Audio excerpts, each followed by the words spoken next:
Hello there, everybody. I'm Austin. On the mind today, we have Trump's appointments to his cabinet and to his general White House staff.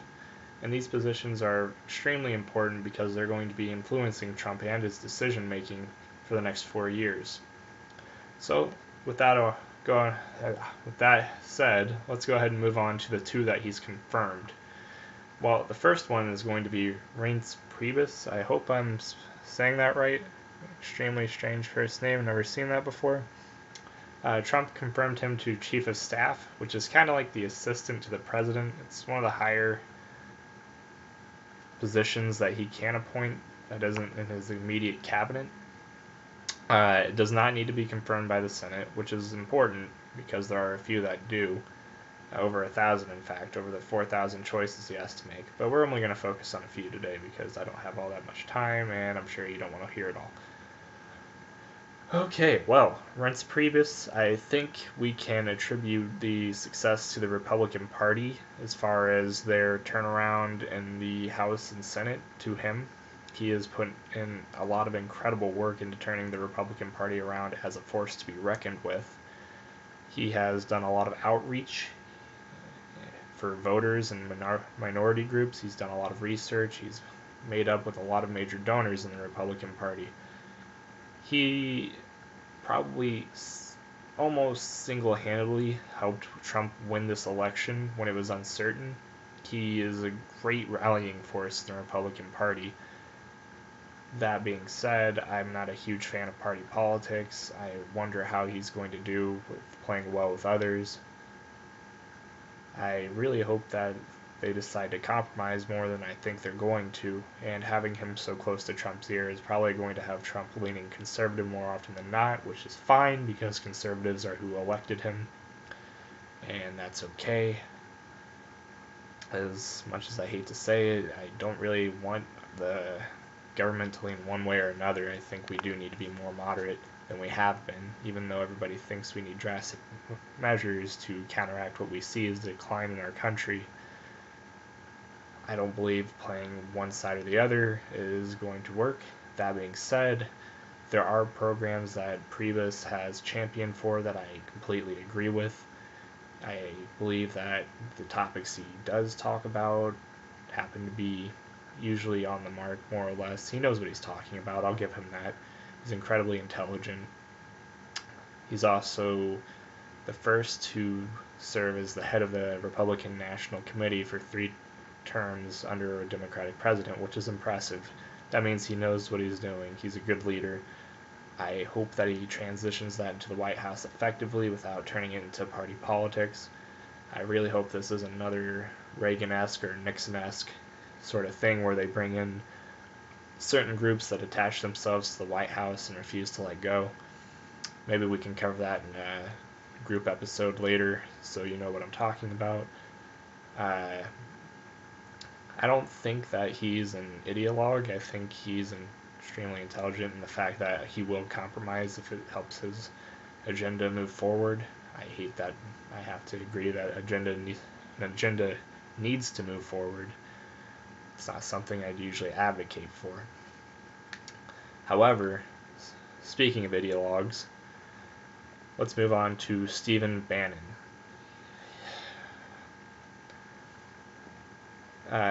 These two are according to Heavy.com, by the way. I'm not sure. I know these two for sure are being appointed. It's been reported in multiple media sources, but the information I got from these two was from Heavy.com. So, Stephen Bannon, what can I tell you about him? I would say do a Google search on him. He had to do with Breitbart.com. I believe he was a co-founder, if I remember Duncan telling me correctly. Anyway, he went away from that and ran as chief executive officer for Trump's campaign, which just means he helped Trump's campaign. And I think this is Trump saying, thanks for helping my campaign. I like what you did. Please come and help my presidency. That being said, many minority communities, many communities that have been rallied against in the past, such as the gay community, the LGBTQ community, basically, is the most fearful of this, and they have reason to be. Breitbart is a terrible media outlet. It has made racist and anti-Semitic headlines. They constantly berate people that don't agree with them, and that would it wouldn't be okay, but it'd be understandable if they used real facts and logic. But the few articles that I've read by that site seem to be so biased that it's hard to find any in there. So for him to choose one of the higher ups from that website to not only help transition his campaign, but also to be next to his ear for his entire presidency is just not comforting to those communities that are affected by his hate speech. And that's what it is. It's hate speech that Stephen Bannon has constantly gone out and spoken out for. He's constantly made these headlines that target these minority groups. And I'm not sure if I said what he'd be for. He'd be a senior counselor, which is just another assistant to the president, really, except being a senior counselor, kind of a shock, really, what I'm going to say next. He'll be chief among all the counselors that Trump decides to appoint, which could be several, actually. And based on what I'm seeing from those two, it's no shock to me that he's going to have an extremely conservative cabinet and staff. I was expecting that to begin with, but for him to, in his entire campaign, say that he's not at all in touch with the alternate right, or the alt-right as they label themselves, and then to put Stephen Bannon as one of his first two appointments, it just doesn't give me confidence in his ability to keep his word or what he says. Reince Priebus, as much as I dislike his agenda for his party, I don't like the Democrats either, to be fair, as it stands, I should say.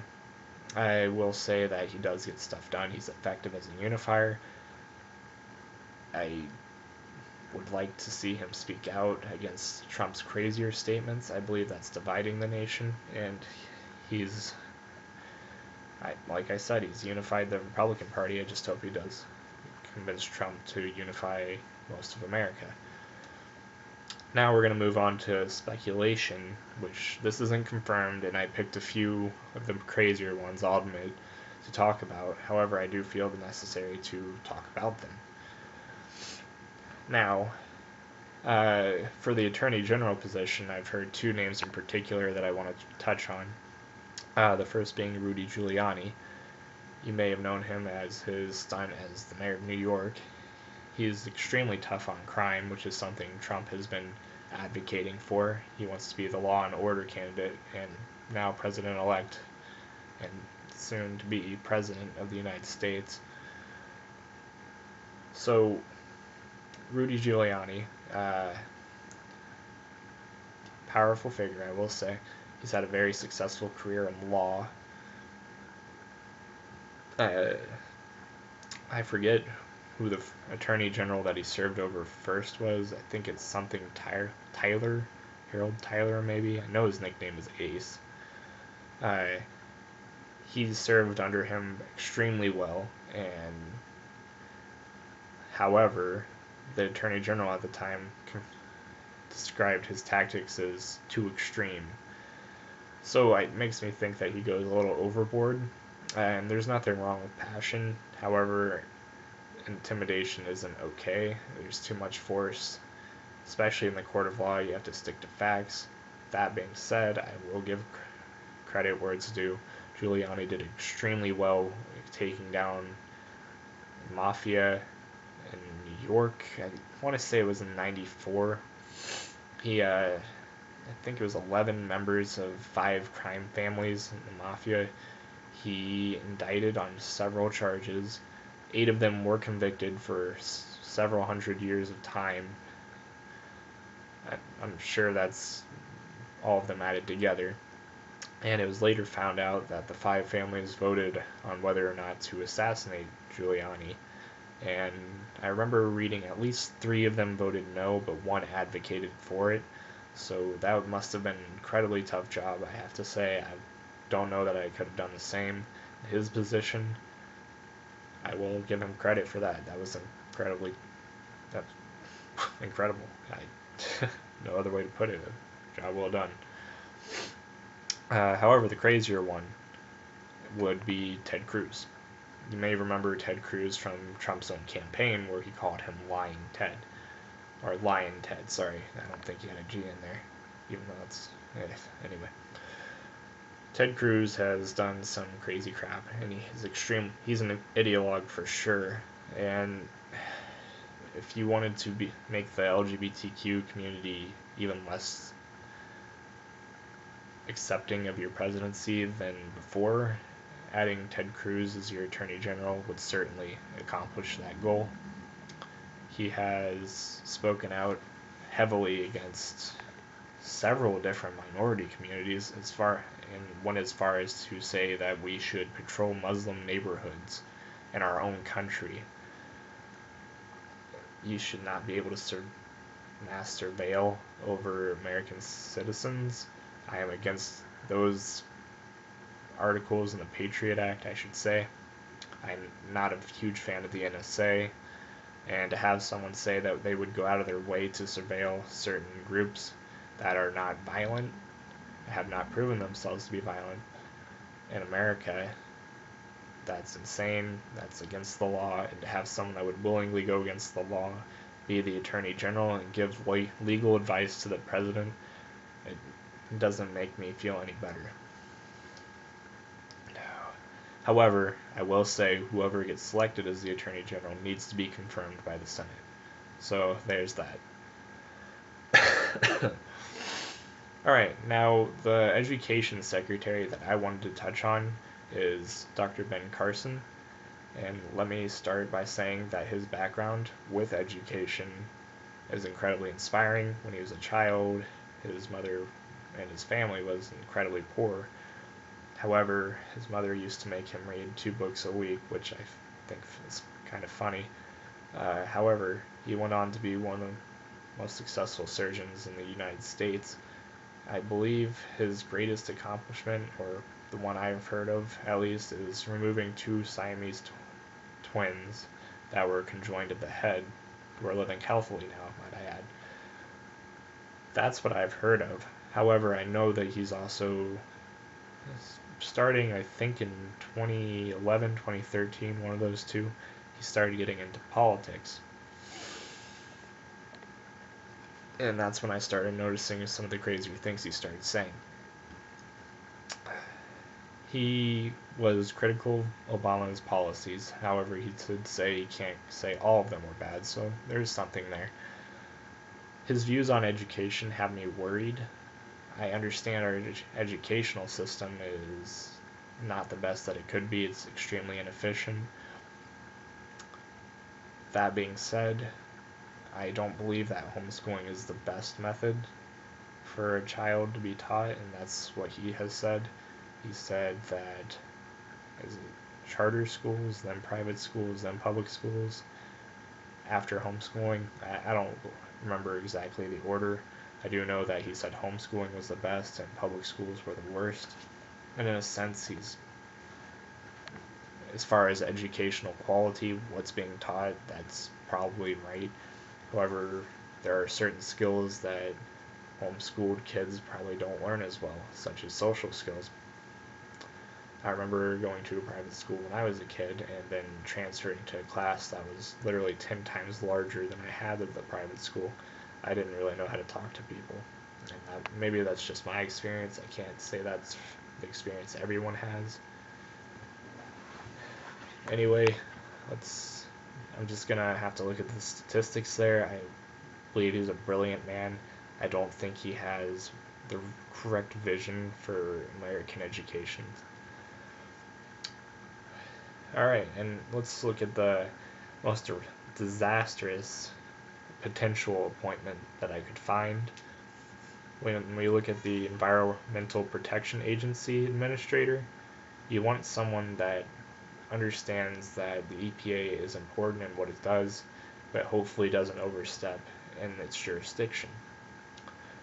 That being said, one thing you do try to avoid is someone who is a climate change denier, and who has advocated for unrestricted energy access and production. And that's who you find in Myron Ebel. This man has been part of a conservative think tank for quite a while now that has advocated against the global warming conspiracy, and he thinks that people that talk about global warming are alarmists. It's probably part of the reason why most of Congress will refuse to say that basic science and consensus is correct. I would never in a million years choose this man for the EPA administrator. There are probably other positions that are more suited to someone that refuses to believe certain sciences, or any science really, pointing in that direction. And this is just part of that problem I have with Trump's appointments. He seems to pick people, whether it be Cruz with the Attorney General, Carson and the Education Secretary, or Ebel as the EPA Administrator, that don't particularly follow conventional standards. And I understand that people want change, but do you want someone that doesn't follow, that wants to break the law and have surveillance on American citizens who've done nothing wrong as the Attorney General? Do you want someone that believes that the public school system is a complete flop, like Ben Carson running the Education Secretary office? And do you want someone that, as I described with Myron Ebel, I don't feel like describing him again, it makes me frustrated to think about. Do you want that guy choosing what is okay and what's not okay for the environment? We've seen several oil spills this year. I didn't get the chance to check whether he's made any statements on them, but I'm sure he said, oh well, or something to the effect. Quick side note, just something I thought was incredibly silly. Sarah Palin made her way onto one of his short lists. It was for Interior Secretary. Having her in any way influencing Trump would not be an okay thing. At his one rally that she attended that I saw, she was basically just a yes man for him. And as a leader, you don't want to be surrounded by people that telling you you're always doing the correct thing. You need people who are going to point you in the correct direction. I don't believe that Sarah Palin would be fit to be Interior Secretary. For her to jump from Alaska to the national level alone would be jarring, and that's if I thought she was competent in Alaska. And I don't. So, all in all, I want to point out again, Trump's not trying to be inclusive at all. So far, I haven't seen a single Democrat or liberal on any of his short lists, which is to be expected, but it would have been a nice gesture if at least there was a moderate. That would have been nice. All in all, at this time in his process, I think he needs to reevaluate where he's trying to have in his inner circle. He needs to reaffirm faith in the American people, and I think he might be willing to do that. I just think most people need to write out and reject the Stephen Bannon appointment. And I'll provide links below to where you can do that if you're interested. Maybe you like that, I don't know. You're free to think however you'd like. Please let me know how you feel. That's all that's on the mind about this right now. See you next time.